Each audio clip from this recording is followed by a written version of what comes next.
রাদিয়াল্লাহু তাআলা আনহু তিনি বলতেছেন কি ইয়াত্তাবিউল্লাহু ইলা জামি'i খালকিহি লাইলাতাল নিসফি মিন শাবান ফায়াগফিরু লিজামি'i খালকিহি ইল্লা মুশরিকিন আও মুশাহিদ। হযরত মুআয ইবনে জাবাল রাদিয়াল্লাহু তাআলা তিনি বলেন যে এই শাবানের মধ্য রজনী এই রাত্রিতে আল্লাহ তাআলা সমস্ত সৃষ্টির দিকে আল্লাহ তাআলা ক্ষমার দৃষ্টিতে তাকান, দয়ার দৃষ্টিতে তাকান। কোন দৃষ্টিতে? দয়ার দৃষ্টিতে আল্লাহ তাআলা তাকান এবং ফায়াগফিরু লিজামি'i খালকিহি আল্লাহ তাআলা এই রাত্রিতে সমস্ত মাখলুককে আল্লাহ তাআলা ক্ষমা করে দেয় দুই শ্রেণীর মানুষ ব্যতীত। এক শ্রেণী হলো মুশরিকিন আর মুশাহিদ, এক শ্রেণী হলো মুশরিক আর এক শ্রেণী হলো বিদ্বেষ পোষণকারী, হিংসা বিদ্বেষ পোষণকারী। এই দুই শ্রেণীর মানুষ ব্যতীত আল্লাহ তাআলা সমস্ত মানুষকে আল্লাহ তাআলা ক্ষমা করে দেয়। ওই হাদিসের মধ্যে আল্লাহ তাআলা এই রাত্রিতে সমস্ত সৃষ্টির দিকে কোন দৃষ্টি দেন? দয়ার দৃষ্টি। কোন দৃষ্টি? দয়ার দৃষ্টি দেন। এবং কয় শ্রেণীর মানুষ ব্যতীত সবাইকে ক্ষমা করে দেয়? দুই শ্রেণী কি কি? মুশরিক। মুশরিক কাকে বলে? যে আল্লাহ তাআলার সাথে শিরক করে তাকে কি বলে? মুশরিক বলে। আর আরেকটা হলো কি? হিংসা বিদ্বেষ পোষণকারী, অন্যের প্রতি বিদ্বেষ হিংসা এইটা পোষণকারী। এই দুই শ্রেণীর মানুষ ব্যতীত সবাইকে আল্লাহ তাআলা কি করে দেন? মাফ করে দেন। তাহলে একটা হাদিস আমরা পাইছি, অন্য বর্ণনাগুলোর মধ্যে আরো কয়েকটা জিনিস আছে। ওয়াফাতিল নাফসি, হত্যা করা, যে ব্যক্তি হত্যা করে ওই ব্যক্তিকে ওই রাত্রিতে আল্লাহ তাআলা কি করে না? মাফ করে না। আবার আরেকটা হলো জিনাকারী নারী পুরুষ, জিনাকারী নারী পুরুষকেও এই রাত্রিতে আল্লাহ তাআলা কি করে না? হত্যা করে না। জুলুমকারী, অন্যের উপরে অন্যায়ভাবে কেউ যদি কারো উপরে জুলুম করে ওই জালেমকেও এই রাত্রিতে আল্লাহ তাআলা কি করেন না? ক্ষমা করেন না। গণক যারা করে না, হাত ধরে বাক্য গণনা করে, আসলে এরকম আমরা যাইও তাদের কাছে গণনা করার জন্য, এই গণককেও এই রাত্রিতে আল্লাহ তাআলা কি করবেন না? ক্ষমা করবেন না। এরপর হলো আত্মীয়তার সম্পর্ক ছিন্নকারী, এই ব্যক্তিদেরকেও কি করবেন না? ক্ষমা করবেন না। তখন আসছেনি এই শ্রেণীর মানুষগুলোকে এই রাত্রিতে আল্লাহ তাআলা ক্ষমা করবেন না। এছাড়া বাকি মানুষগুলোকে আল্লাহ তাআলা এই রাত্রিতে কি করে দিবেন? ক্ষমা করে দিবেন। এবার আসেন এই রজনীতে আমাদের জন্য করণীয় এবং বর্জনীয়। এক নম্বর করণীয় হলো তওবা ইস্তেগফার করা। বলেন কি করা? তওবা বেশি বেশি করে তওবা ইস্তেগফার করব আল্লাহ তাআলার কাছে। কারণ হলো আমরা তো কেউ গুনাহ থেকে কি নয়, মাসুম নেই, নিষ্পাপ নেই, কেউ গুনাহ আছে আমাদের। তাহলে তওবা ইস্তেগফার কেন করব? আমাদের গুনাহ যেন আল্লাহ তাআলা কি করে দেয়? মাফ করে দেয়, এই জন্য করব। দুই নম্বর হলো এই রাত্রিতে দীর্ঘ সময় নিয়ে দাঁড়িয়ে নামাজ আদায় করব। দীর্ঘ সময় নিয়ে দাঁড়িয়ে কি করব? নামাজ আদায় করব। সম্ভব হলে একাকী কবর জিয়ারত করব, দলবদ্ধ না। কি না? দলবদ্ধ না, একাকী। আপনার অন্তরের ভিতরে ভয় ঢুকেন না, অন্তরের মধ্যে ভয় ঢুকান, অন্তরের মধ্যে ভয় ঢুকান। এজন্য দলবদ্ধ হয়ে না, একাকী কবর যদি সম্ভব হয় কবরস্থানে যাওয়া। আর যদি বেশি ভয় পান তাহলে যাওয়ার দরকার নাই। এরপর হলো দিনের বেলা রোজা রাখা। দিনের বেলা কি রাখা? এখন এইটা আসলে এই কথাটা বলে দিই। সেটা হলো আপনি যদি এটা হিসাব করেন যে আমি 15 তারিখের রোজাতে রাখবো, এই যে রোজাটা এটা হলো শাবানের এই যে শবে বরাতের রোজা। বলেন কিসের রোজা? শবে বরাত। তাহলে এটা আপনার জন্য বেদাত হবে। বলেন যদি বলেন কিসের রোজা? শবে বরাতের রোজা। এটা যদি বলেন তাহলে এটা আপনার জন্য রাখা কি হবে? বেদাত। কথা বুঝছেন নি? আর যদি বলেন যে না আল্লাহ রাসূল তো কয়েকটা দাফের রোজা রাখতেন, কয়েকটা দাফের রোজা রাখার জন্য বলছেন, সেটার মধ্যে একটা হলো আইয়ামে 20, 13, 14, 15 তারিখ, আরবি 13, 14, 15 এই তিনটা দিন আল্লাহ রাসূল কি রাখতেন? রোজা রাখতেন। এবং সাহাবায়ে কেরামকেও আল্লাহ রাসূল বলছেন রোজা রাখার জন্য।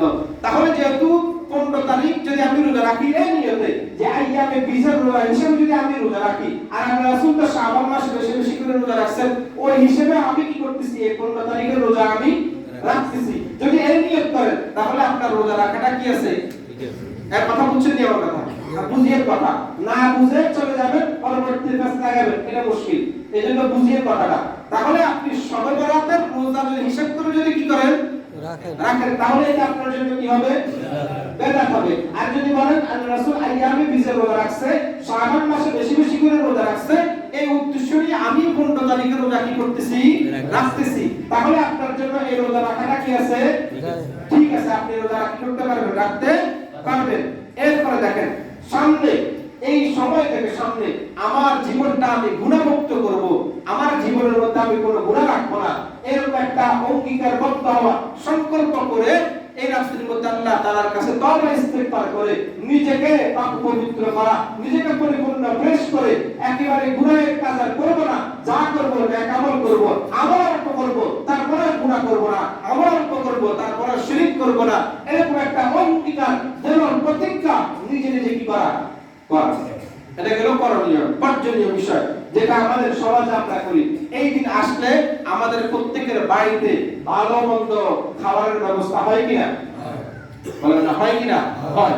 দেখেন ভালো মন্দ খাওয়া কোনো দোষের কিছু না, বলেন না, কোনো দোষের কিছু না। কিন্তু আপনি নির্দিষ্ট কোনো দিনকে কেন্দ্র করে যদি আপনি এটা করেন, তাহলে ওইটা হলো কি? দোষের। ওইটা হলো কি? দোষের। তাহলে আপনি আপনার ঘরের মধ্যে আপনি করেন, ভালো মন্দ আপনি করেন, আত্মীয় স্বজনদের দাওয়াত দেন, আত্মীয় স্বজনকে খাওয়ান, হ্যাঁ, প্রতিবেশী যারা আছে তাদেরকে আপনি খাওয়ান, কোনো সমস্যা নাই। আপনার সন্তানরা একদিন একটু ভালো মন্দ খাবে, সমস্যা কি? কোনো সমস্যা নেই। কিন্তু আপনি যখন এইটাকে আপনি দিনকে কেন্দ্র করে যখন করবেন, তখনই গিয়ে কি সমস্যা, তাহলে কি সমস্যা।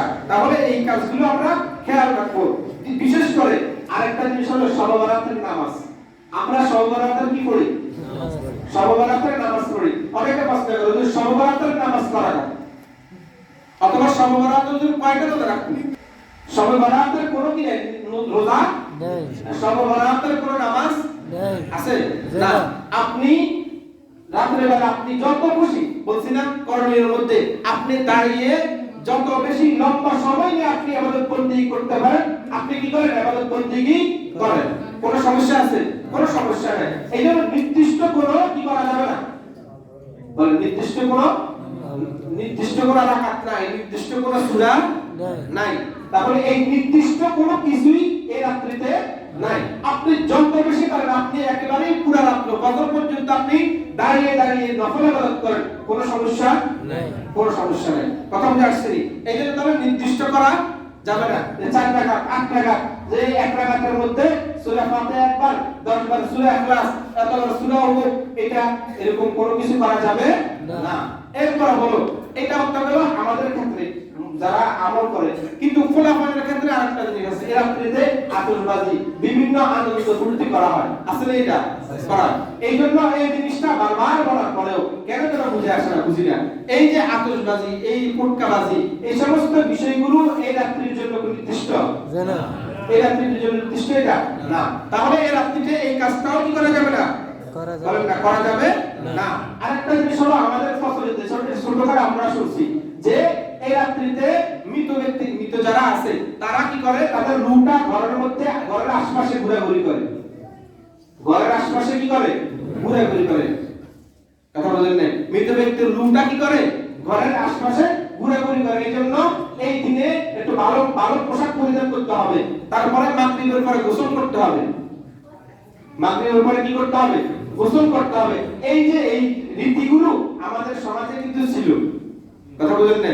তাহলে এই সমস্ত বিষয়গুলো শরীয়তের সাথে কোনো সম্পর্ক নাই, আছে? কোনো সম্পর্ক নাই। এরপর আরেকটা শেষ কথা, সেটা হলো জামাতবদ্ধ কোনো ইবাদত এই রাত্রিতে জায়েজ নাই। জামাতবদ্ধ কোনো ইবাদত এই রাত্রিতে জায়েজ নাই। আপনি ব্যক্তিগত যত বেশি আপনি ইবাদত বন্দেগী করেন, কোনো সমস্যা নাই। আপনি এশার নামাজ জামাতের সহিত পড়ে এরপরে আপনি বাড়িতে গিয়ে পুরো রাত্র ইবাদত করেন, কোরআন তেলাওয়াত করেন, তাসবিহ তাহলিল করেন, কোনো সমস্যা নাই। অথবা যদি কেউ ঘরের মতোই পরিবেশ যদি না থাকে, তাহলে আপনি মসজিদে এসে একাকী, কোনো দলবদ্ধ না, কয়েকজনকে মিলে একসাথে ইবাদত বন্দেগী না করে নিজে একা একা মসজিদে এক করে বসে বসে আপনি ইবাদত বন্দেগী করেন, তারপরে কোনো সমস্যা নাই। কিন্তু দলবদ্ধ যা করা হবে এগুলো এই রাত্রিতে শরীয়তে কি আছে? নিষেধ আছে। তার মানে এসার পরে এই রাত্রির মধ্যে যে বয়ানটা, ওই বয়ানটাও এই রাত্রিতে জায়েজ নাই, আসেনি? না, বলেন না। শবে বরাতে আসার পরে এই রাত্রিতে বয়ান যেটা করা হয় ওইটা আসেনি? না। তার মানে এটা করা যাবে না, করা যাবে না, যাবে না। ঠিক আছে তো ইনশাআল্লাহ? তাহলে যে কথাগুলো বলছি শাবান এবং শাবানের মধ্য রজনী, আল্লাহ তাআলা করণীয় যতগুলো আমল আছে আছে প্রত্যেকটা করণীয় আমল আল্লাহ তাআলা আমাদেরকে করার তৌফিক দান করেন। এবং বর্জনীয় যত আমল আছে সমস্ত বর্জনীয় আমল থেকে আল্লাহ তাআলা আমাদেরকে হেফাজত করেন, বর্জন করার তৌফিক দান করেন।